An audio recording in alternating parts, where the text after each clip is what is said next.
વિદ્યાર્થી મિત્રો મજામાં? આજે આપણે ધોરણ 11 ભૌતિક વિજ્ઞાન ફિઝિક્સ પ્રકરણ 3 સુરેખ પથ પર ગતિ એની અંદર આપણે ખાસ કરીને એક પ્રશ્ન સરસ લેવાનો છે જેને લગતા ઘણા દાખલાઓ છે મિત્રો. મુક્ત પતન પામતા પદાર્થ માટે ગતિના સમીકરણો મેળવો. તો પહેલા આપણે કાલે જોઈ ગયા કે મુક્ત પતન એટલે શું? આપણે ખબર છે કે પૃથ્વીની સપાટી થી ઊંચે આવેલા સ્થળ પરથી, પૃથ્વી છે પૃથ્વીની સપાટીથી ઊંચે આવેલા સ્થળ પરથી કોઈ પદાર્થને મુક્ત કરવામાં આવે તો હવાના અવરોધની ગેરહાજરીમાં ગુરુત્વાકર્ષણ બળને કારણે અધો દિશામાં સુરેખ પથ પર ગુરુત્વ પ્રવેગની ગતિ કરે, એક પરિમાણીય ગતિ એક જ અક્ષ ઉપર એક પરિમાણીય ગતિ કરે તો મુક્ત પતન કહેવાય. એ મુક્ત પતનની વ્યાખ્યા છે.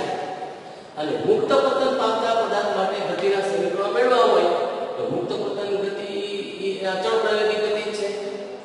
એમાં g બરાબર પૃથ્વીની સપાટીની આસપાસ ગુરુત્વ પ્રવેગનું મૂલ્ય 9.8 મીટર પ્રતિ સેકન્ડ સ્ક્વેર. સામાન્ય રીતે પૃથ્વીની સપાટીથી બહુ ઓછી ઊંચાઈ સુધીમાં એ અચળ રહેતો હોય છે.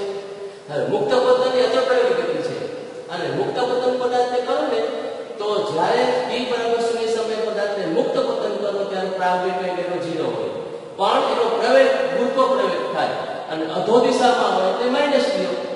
અને x પૃથ્વીની સપાટીથી ઊંચાઈ અને જો પદાર્થ નીચે દિશામાં ગતિ કરતો હોય તો x બરાબર -x લ્યો. અને t બરાબર t સમયે આ પદાર્થનો અંતિમ વેગ v હોય તો t બરાબર t સમયે પદાર્થનો અંતિમ વેગ v હોય તો આપણે અહીંયા એવી ચર્ચા કરી શકીએ કે મુક્ત પતન એ અચળ પ્રવેગની ગતિ છે અને અહીંયા મુક્ત પતન કરે પદાર્થ અચળ પ્રવેગની ગતિ છે. હવે અચળ પ્રવેગની ગતિના સમીકરણો આપણે જોઈ ગયા કે t સમયમાં v0 જેટલા પ્રારંભિક વેગથી એ અચળ પ્રવેગથી પદાર્થ ગતિ કરે તો t સમયનો અંતિમ વેગ v બરાબર v0 પ્લસ જો આપણે સમીકરણ કાલે જોઈ ગયા એમાં મુક્ત પતન પદાર્થ કરતો હોય ને ગતિ તો એમાં v0 પ્રારંભિક 0 હોય અને પ્રવેગ માઈનસ છે, અધો દિશામાં છે એટલે ઋણ. તો અહીંયા v0 ની જગ્યાએ 0 લ્યો, એની જગ્યાએ -g લ્યો તો v બરાબર -gt. આ સમીકરણ થયું મુક્ત પતન ગતિનું સમીકરણ પહેલું.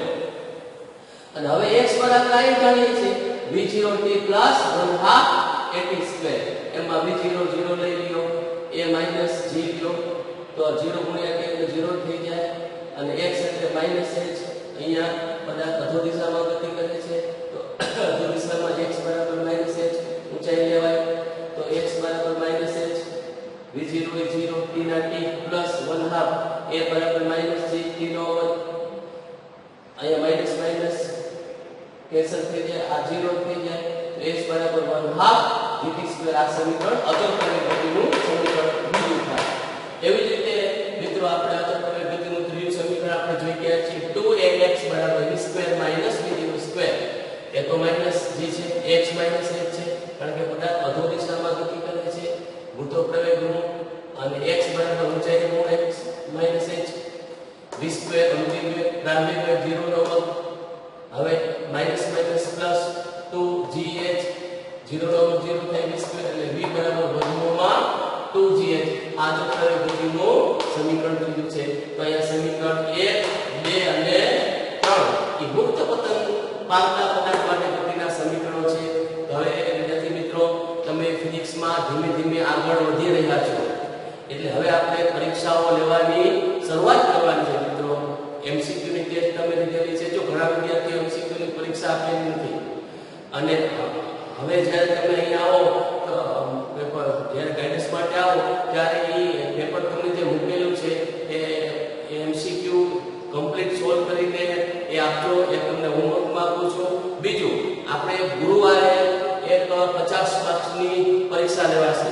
એની પેપર સ્ટાઇલ છે, કયા કેવી રીતે પૂછાશે, વૈકલ્પિક પ્રશ્નો 2 માર્કના 3 માર્કના અને 5 માર્કના પ્રશ્નો કઈ રીતે પૂછાશે એ તમને એમાં પ્રશ્ન પેપર સ્ટાઇલ આપેલી છે. હવે એ પ્રશ્ન કેવા હોય તો એના માટે તમને હોમવર્ક આપું છું.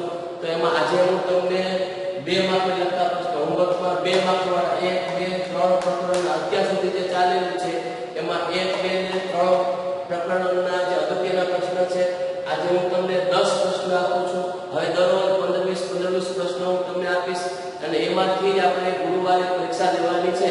એમસીક્યુ ગમે તે તમે અત્યાર સુધી ચાલેલું છે એમાંથી પૂછાય અને પેપર સ્ટાઇલ તમને આપેલી છે અને આ બધા પ્રશ્ન આજે હું 10 મૂકું છું, કાલે 15-20 મૂકીશ, પરમદી 15-20 મૂકીશ, એટલે એમાંથી તમે કોમ્પ્લીટ તૈયાર કરજો. અને આ જે પ્રશ્નો છે ને એ તમારા માટે હોમવર્ક હવે પછી જ્યારે ત્યાં આવો ને તમને માહિતી છે એ હોમવર્ક આ બતાવવાનો ફરજિયાત છે. આ ઇમ્પોર્ટન્ટ હોમવર્ક તમારે બતાવવાનો રહેશે. અને આપણે જે ગુરુવાર પરીક્ષા છે આ ઇમ્પોર્ટન્ટ પ્રશ્નો બધા તૈયાર કરી નાખજો. એમાંથી હશે એમાં પહેલો પ્રશ્ન છે કુદરતમાં પ્રવર્તતું બળ, ગુરુત્વાકર્ષણ બળ વિશે માહિતી આપો. તો માત્ર ગુરુત્વાકર્ષણ બળ વિશે લખવાનું. કુદરતમાં પ્રવર્તતું બળ વીક બળ, તો વીક બળ વિશે માહિતી આપવાની. કુદરતમાં પ્રવર્તતું બળ વિદ્યુતચુંબકીય બળ વિશે ટૂંકમાં માહિતી આપો તો આના વિશે લખવાનું. કુદરતમાં પ્રવર્તતું ન્યુક્લિયર બળ, પ્રબળ બળ વિશે માહિતી આપવાની. એક જ બળ 2 માર્કનો પ્રશ્ન હોય તો મિત્રો આ પ્રશ્ન જો 5 માર્કમાં પૂછાય તો કુદરતમાં પ્રવર્તતા બળો વિશે માહિતી આપો. તો આ બધા પ્રશ્નો તમારે સાથે લખવા પડે. મિત્રો એવો પ્રશ્ન પણ પૂછાઈ શકે 5 માર્કમાં પ્રશ્ન પૂછાય કુદરતમાં પ્રવર્તતા બળો, તો આ બધા બળો વિશે લખવો પડે. 2 માર્કનો પ્રશ્ન હોય તો આમાંથી એક જ પૂછાય. 3 માર્કનો પ્રશ્ન હોય તો આમાંથી કોઈ પણ 2 પૂછાય તો તમારે ધ્યાનમાં રાખવાનું હોય. એ જ રીતે ભૌતિક રાશિ એટલે શું, મૂળભૂત અને સાદિત ભૌતિક રાશિની માત્ર વ્યાખ્યા આપો. પારિમાણિક વિશ્લેષણ એટલે શું, તેના માત્ર ઉપયોગ જણાવો. એસઆઈ પદ્ધતિ વિશે ટૂંકમાં સમજૂતી આપો. એસઆઈ પદ્ધતિની પૂરક રાશિ સમતલ કોણ વિશે માહિતી આપો. એકમ પદ્ધતિ એટલે શું, જુદી જુદી એકમ પદ્ધતિ વિશે માહિતી આપો. પારિમાણિક વિશ્લેષણની મર્યાદા જણાવો. તો આ પ્રશ્ન 10 પ્રશ્ન તમારે છે ને એની એક હોમવર્કની નોટ છે. તમે હવે જ્યારે આવો ને તો હોમવર્કમાં આ બતાવવાનું રહેશે. પેપર તમને ગુરુવારે મૂકવામાં આવશે, પણ જ્યારે તમે આ હોમવર્ક દેવાનો ત્યારે આ હોમવર્કનું ચેક અહીંયા દેવાઓ ને ત્યારે જ હું એક ચેક કરીશ. અને બીજું કે અત્યાર સુધી તમને જે પ્રશ્ન ના આવડેલા હોય, ધારો કે કોઈ પ્રશ્નમાં તમને મુશ્કેલી હોય તો આ WhatsApp નંબર મારા છે લખી લેજો. આમાં એક પ્રશ્ન મને મોકલજો તો એનું સોલ્યુશન આપણે લાઈવ સોલ્યુશન હવે ભવિષ્યમાં આપણે એનું સોલ્યુશન તમને લાઈવ ઘર બેઠા પણ કરવામાં આવશે. તો નંબર છે મારા WhatsApp નંબર છે 94 284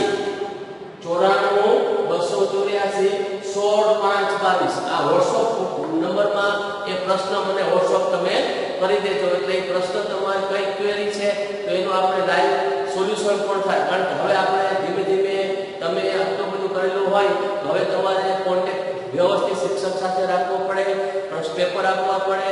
શરૂઆતમાં પેપર અઘરું જાય, મૂંઝાવાનું નહીં, વ્યવસ્થિત તૈયારી કરવી પડે. MCQ ની પરીક્ષા હજી ઘણા વિદ્યાર્થી આપેલી નથી. એ MCQ નું સોલ્યુશન મને હોમવર્ક આપવા આવો ત્યારે એ આપવાનું ફરજિયાત છે. આ WhatsApp નંબરમાં મને કોઈ પણ પ્રશ્ન હોય તો કહેજો. 16 2 84 શું WhatsApp નંબર છે 94 284 16 5 22. WhatsApp નંબર છે મારા, યાદ રાખજો.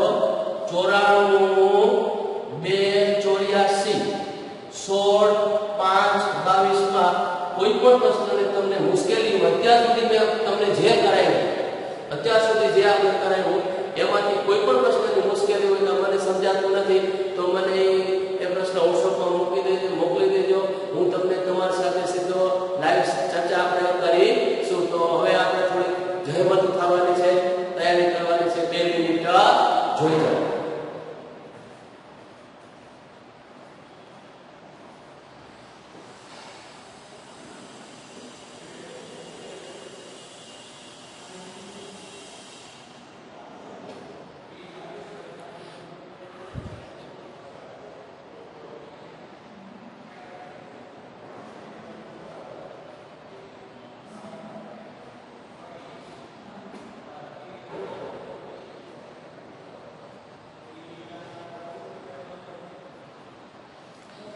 તો વિદ્યાર્થી મિત્રો આજે આ પ્રશ્ન તૈયાર કરી લેજો. તમને જે આ પ્રશ્ન આપ્યા છે 10 પ્રશ્ન હોમવર્ક સરસ મજાનું તૈયાર કરજો.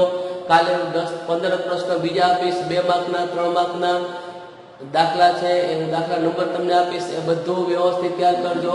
એમાંથી એક વ્યવસ્થિત પરીક્ષા આપણે લેવાની છે. અને MCQ તમે જે થિયરી કરી છે એનામાંથી જ MCQ હશે કે જે તમને 100% આવડી જશે. પછી MCQ પણ આપણે ધીમે ધીમે MCQ પણ લેશું. શરૂઆતમાં તમારે થિયરી કંટ્રોલમાં હોય, થિયરી આવડતી હોય તો જ MCQ આવડે. તો MCQ પણ ઘણા બધા MCQ આપણે કરીશું. પહેલા થિયરી ઉપર ધ્યાન દો. તૈયાર થઈ ગયો હશે.